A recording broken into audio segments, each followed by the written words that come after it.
Hola, el conte d'avui està inspirat en aquest conte de la Fina Rifà, Cargol treu banya. I per què un conte de cargols? Doncs perquè darrerament estem tot el dia ficats a casa, com els cargols. Doncs vinga, comencem. El Pol i la Berta han anat a casa dels avis a passar el cap de setmana. Els avis viuen fora de la ciutat, en un poble al costat del bosc. És molt divertit anar a casa dels avis, perquè tenen una casa gran i a fora hi ha un jardí. A més, el bosc és ben a prop i els avis sempre els porten a fer excursions. El Pol i la Berta volen sortir de casa, però no poden perquè plou. Si para de ploure, diu la mare, podríem anar a buscar cargols. És quan se'n troben més. Molt bé, criden el Pol i la Berta. Preparen el cistell, es posen la jaqueta i les botes d'aigua. I dit i fet, al cap de poc ja no plou i el Pol, la Berta i la mare surten amb el cistell cap al bosc. Tots tres comencen a mirar per terra per veure si troben cargols. La Berta troba el primer. Mira, mare, he trobat un cargol de color marró. Sembla una castanya. Molt bé, Berta. Aquest cargol es diu bover. I tens raó, s'assembla molt a una castanya.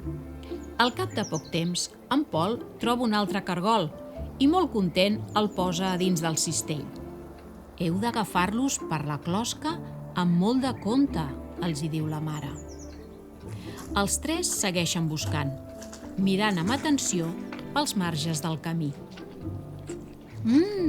Quina olor més bona! Quina planta és aquesta, mare? És romaní. Si l'acarícies suaument, et deixarà una olor molt bona a les mans. Tens raó, mare, diu la Berta.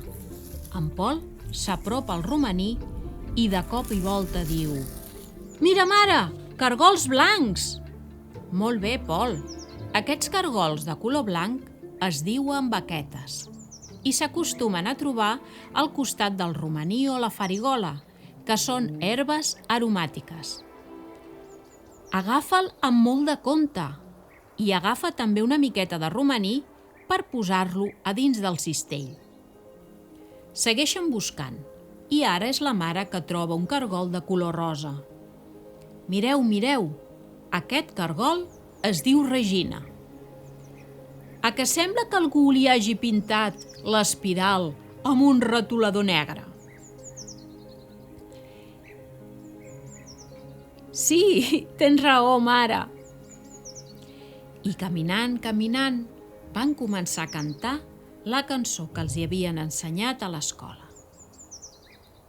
Cargol treu banya, puja a la muntanya, cargol treu vi, puja al muntanyí.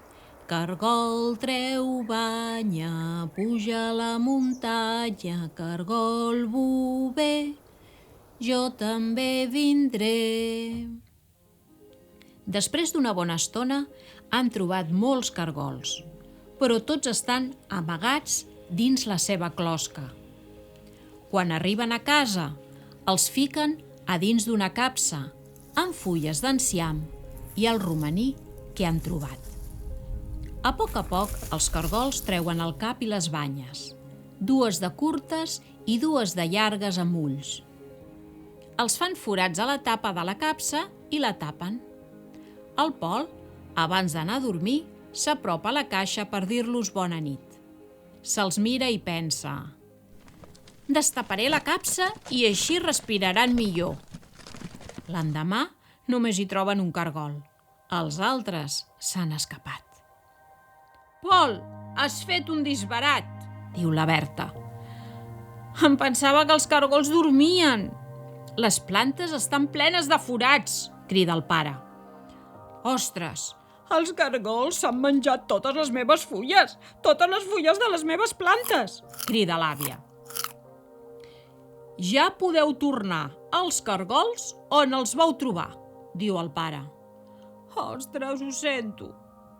La mare, que veu el Pol i la Berta molt tristos, els hi diu: Vinga, nois, si endevineu aquesta endevinalla, us els deixaré tenir a casa. Vaig amb la caça a sobre i camino a poc. Amago de pressa les banyes si amb els dits m'hi fas un toc. Qui sóc? Ho sabeu vosaltres? Doncs vet aquí un gos, vet aquí un gat, que aquest conte s'ha acabat.